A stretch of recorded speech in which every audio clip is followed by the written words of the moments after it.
दिल्ली विधानसभा चुनाव को लेकर केजरीवाल ने कहा कि दिल्ली में नहीं होगा गठबंधन, आप अकेले लड़ेगी चुनाव। दिल्ली का कानून व्यवस्था पर बोले अरविंद केजरीवाल, सीनियर सिटीजन दहशत के माहौल में जी रहे हैं, दिल्ली के व्यापारी डरे हुए हैं। अरविंद केजरीवाल बोले दिल्ली पर गैंगस्टर्स से कब्जे ने कर लिया है, दिल्ली की कानून व्यवस्था बेहद खराब है। बीजेपी पर हमलावर हुए अरविंद केजरीवाल कहा कि दिल्ली में लॉ एंड ऑर्डर के लिए अमित शाह जिम्मेदार हैं। दिल्ली में पदयात्रा के दौरान आप संयोजक केजरीवाल पर हमले की कोशिश, ग्रेटर कैलाश में उन पर लिक्विड फेंका गया, हालांकि कोई नुकसान नहीं। आम आदमी पार्टी का दावा, केजरीवाल पर स्पिरिट फेंकी गई, जलाने की साजिश। दिल्ली पुलिस ने केजरीवाल पर हमले के आरोपी को हिरासत में लिया, कहा कि केजरीवाल पर पानी फेंका था। दिल्ली पुलिस ने बयान जारी किया, कहा कि खानपुर डिपो में वो बस मार्शल के रूप में काम करता है, उससे डिटेल में पूछताछ जारी है।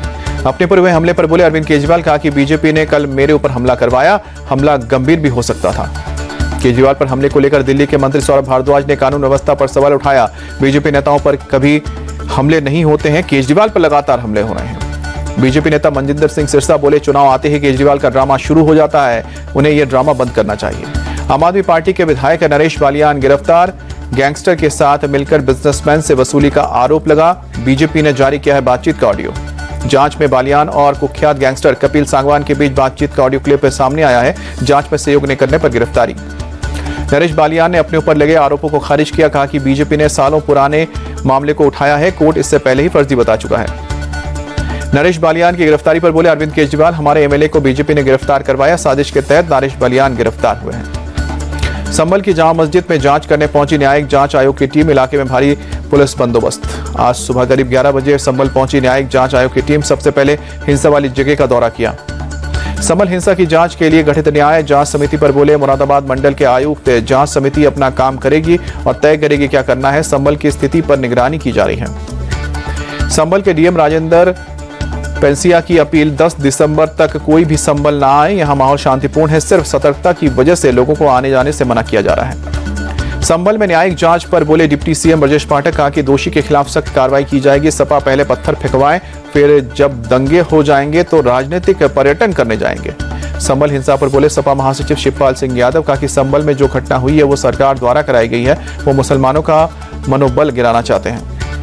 संभल हिंसा के मामले पर बोले केंद्रीय मंत्री प्रहलाद जोशी, कहा कि संभल की घटना बहुत दुर्भाग्यपूर्ण घटना है, सुप्रीम कोर्ट के आदेश का सबको पालन करना चाहिए। सपा हार के कारण हताश हो गई है। बदायूं जामा मस्जिद मामले में 3 दिसंबर को फास्ट ट्रैक कोर्ट में होगी सुनवाई। इंतजामिया कमेटी और वक्फ बोर्ड रखेगा अपना पक्ष। बदायूं जामा मस्जिद को लेकर हिंदू पक्ष का दावा है कि मंदिर की जगह नीलकंठ मंदिर, मुस्लिम पक्ष का दावा वहां किसी मंदिर का अस्तित्व नहीं। बदायूं जामा मस्जिद विवाद पर बोले ओवैसी का बयान, कहा कि बदायूं की जामा मस्जिद को भी निशाना बनाया जा रहा है, हिंदुत्ववादी तंजीमों पर रोक लगाना जरूरी है। उत्तराखंड के उत्तरकाशी में हिंदू महापंचायत 55 साल पुरानी मस्जिद को अवैध बता रहे हैं हिंदू संगठन। सीएम एकनाथ शिंदे की तबीयत में आया सुधार, सातारा से आज वापस मुंबई लौटेंगे एकनाथ शिंदे। महाराष्ट्र में दिसंबर को नई सरकार का शपथ ग्रहण समारोह, मुंबई के आजाद मैदान में शाम को 5 बजे होगा शपथ ग्रहण। महायुति सरकार के शपथ ग्रहण समारोह में पीएम मोदी शामिल होंगे, शाम को 5 बजे से होगा प्रोग्राम। महाराष्ट्र बीजेपी चीफ ने दी है जानकारी। महाराष्ट्र में सरकार गठन में देरी पर बोले अजित पवार, ऐसा पहली बार नहीं हो रहा है, 1999 में 1 महीना लगा था। बीजेपी नेता के 5 दिसंबर को शपथ ग्रहण की बात कहने पर शिवसेना नेता आदित्य ठाकरे ने उठाया सवाल, कहा कि गवर्नर ऑफिस से तय तारीख करता है। शरद पवार की पार्टी ने आज बुलाई विधायकों की बैठक, विधायक दल के नेता और मुख्य सचेतक का होगा चुनाव।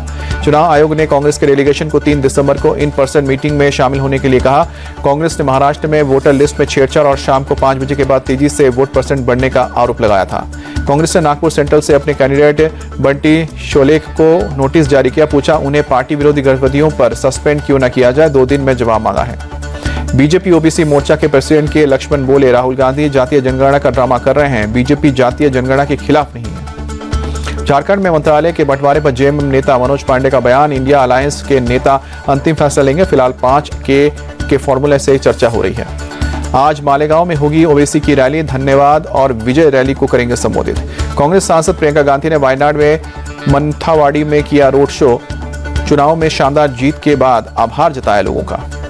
वायनाड में प्रियंका गांधी ने कहा कि किसान सरकार की नीतियों के कारण पीड़ित हैं, उन्हें फसल की सही कीमत नहीं मिल पा रही है, हमें बहुत काम करने की आवश्यकता है। राजस्थान के बाड़मेर में यूथ कांग्रेस के प्रदेश अध्यक्ष अभिमन्यु पुनिया के बिगड़े बोल, कहा कि अधिकारियों को ठोक दिया करो, बाद में हम निपट लेंगे। नागपुर मुख्यालय में आरएसएस कोर कमेटी की बैठक हुई है, मोहन भागवत, दत्तात्रेय हसबोले समेत कई पदाधिकारी शामिल हुए हैं। सीएम योगी ने गोरखपुर में लगाया जनता दरबार, जनता दर्शन में सुनी लोगों की समस्याएं। सीएम योगी ने गोरखपुर में मुख्यमंत्री सामूहिक विवाह योजना के तहत समारोह में हिस्सा लिया। सीएम ने 1200 करजोड़ों को दिया है आशीर्वाद। कोलकाता में टीएमसी कार्यकर्ताओं का प्रोटेस्ट, केंद्र से अब तक अपराजिता वुमेन एंड चाइल्ड बिल को मंजूरी नहीं मिलने पर जताई नाराजगी। टीएमसी सांसद अभिषेक बैनर्जी बोले, अपराजित बिल को राष्ट्रपति से अभी तक मंजूरी नहीं मिलना न्याय का इंतजार तक रही पीड़िताओं का अपमान है। साइक्लोन फेंगल की वजह से पुडुचेरी और तमिलनाडु के कई हिस्सों में भारी बारिश। पुडुचेरी के कराईकल और तमिलनाडु के महाबलीपुरम के बीच हुआ था लैंडफॉल। फेंगल तूफान के लैंडफॉल के वक्त 90 किलोमीटर प्रति घंटे की रफ्तार से हवाएं चली। कर्नाटक, आंध्र प्रदेश में भी असर दिखा। आईएमडी के अनुसार धीरे धीरे आगे बढ़ा है चक्रवात फेंगल, दक्षिण पश्चिम की ओर बढ़ते हुए कमजोर पड़ेगा। चेन्नई में चक्रवात फेंगल का साइड इफेक्ट, कई इलाकों में हुई बारिश, सबवे में पानी भरने से आवाजाही प्रभावित। हालात को देखते हुए पहले से अलर्ट था प्रशासन, कुछ जगहों पर बैरिकेडिंग करके रास्तों को बंद किया गया था। चेन्नई में तूफान फेंगल की वजह से कई पेड़ गिरे, प्रशासन पेड़ों को कटाकर रास्ता खोलने की कोशिश में जुटा।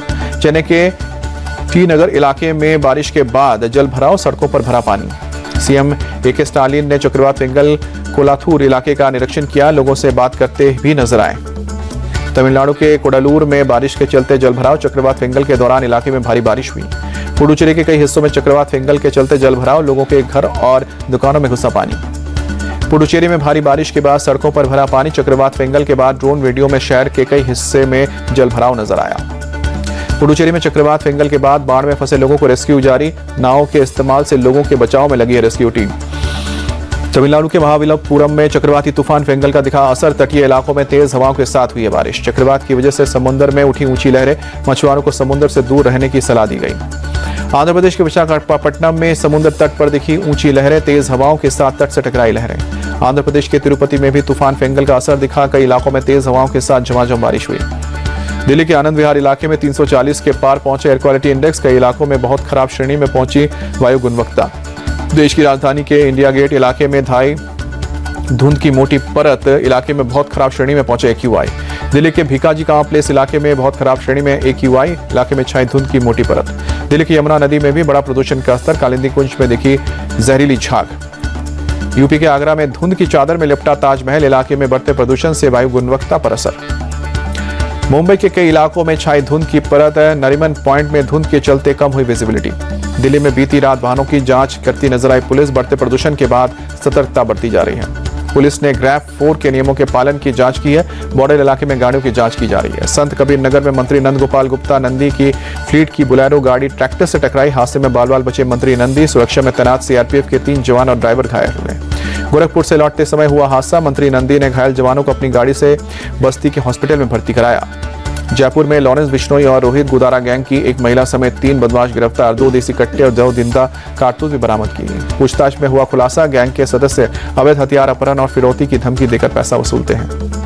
पकड़ी गई महिला सीमा मल्होत्रा उर्फ माया मैडम गैंग के सदस्यों को देती थी टारगेट, गैंग के सदस्यों के जेल में बंद होने पर उनका पूरा खर्चा उठाती थी। दिल्ली के मालवीय नगर में 64 साल के बुजुर्ग की हत्या का मामला, मोती नगर से एक आरोपी पकड़ा गया। यूपी के देवरिया में विशाल सिंह हत्याकांड में पुलिस का एक्शन, 25,000 रुपए की इनामी बदमाश ढेर। बुलंदशहर में यूपी पुलिस का ऑपरेशन लंगड़ा जारी, महिला से रेप और हत्या के आरोपी मोंटी का एनकाउंटर कर घायल किया। सिक्किम के प्योंगयांग में अटल सेतु पुल से नीचे गिरी बस, कई यात्रियों के घायल होने की खबर। कोलकाता के पार्क स्ट्रीट में एक होटल से बांग्लादेशी पकड़ा गया, फर्जी पासपोर्ट बनवाकर होटल में नौकरी करता था। सूरत पुलिस ने भी मोहम्मद हमीम नाम के एक बांग्लादेशी को पकड़ा, उसके पास से भी फेक आधार कार्ड और पैन कार्ड जब्त। पश्चिम बंगाल के सिलीगुड़ी में आवासीय क्षेत्र में घुसा हाथी, किसानों की फसल को हाथी ने पहुंचाया नुकसान। दिल्ली के पूर्व डिप्टी सीएम मनीष सिसोदिया ने उज्जैन में महाकाल के दर्शन किए, बिहार के राज्यपाल राजेंद्र आर्लेकर ने भी पूजा की। जम्मू कश्मीर के अनंतनाग में छाया घना कोहरा, बढ़ती ठंड से बचने के लिए लोगों ने लिया अलाव का सहारा। जम्मू कश्मीर के बेताब वैली में ताजा बर्फबारी, टूरिस्ट ने बर्फबारी का आनंद लिया। करगिल में जोजिला दर्रे पर बर्फ की मोटी परत बिछी, बीआरओ बर्फ हटाने के काम में जुटा। जम्मू कश्मीर के सोनमर्ग में हुई ताजा बर्फबारी, बर्फ की सफेद चादर में लिपटा नजर आया इलाका। बर्फबारी का लुत्फ उठाने के लिए दूर दूर से पहुंच रहे हैं पर्यटक, बर्फ के बीच चहलकदमी करते नजर आए। सोनमर्ग में भारी बर्फबारी से यातायात प्रभावित, जोजिला दर्रे पर बर्फ हटाने का काम जारी। चैंपियंस ट्रॉफी को लेकर भारत के आगे झुका पाकिस्तान, हाइब्रिड मॉडल पर टूर्नामेंट कराने को तैयार, आईसीसी के सामने रखी नई शर्त। पाकिस्तान ने 2031 तक भारत में होने वाले आईसीसी के टूर्नामेंट्स में हाइब्रिड मॉडल लागू करने की रखी है शर्त। भारत में होने वाले मैचों को न्यूट्रल वेन्यू में कराने की मांग की है। विश्व टेस्ट चैंपियनशिप फाइनल की रेस में साउथ अफ्रीका की एंट्री, ऑस्ट्रेलिया को पछाड़कर दूसरे नंबर पर पहुंचा, पहले नंबर पर भारत का कब्जा। श्रीलंका पर जीत के साथ साथ साउथ अफ्रीका की विनिंग परसेंटेज 59.26 पर पहुंचा, ऑस्ट्रेलिया 57.69% के साथ तीसरे नंबर पर पहुंचा, न्यूजीलैंड की टीम चौथे नंबर पर।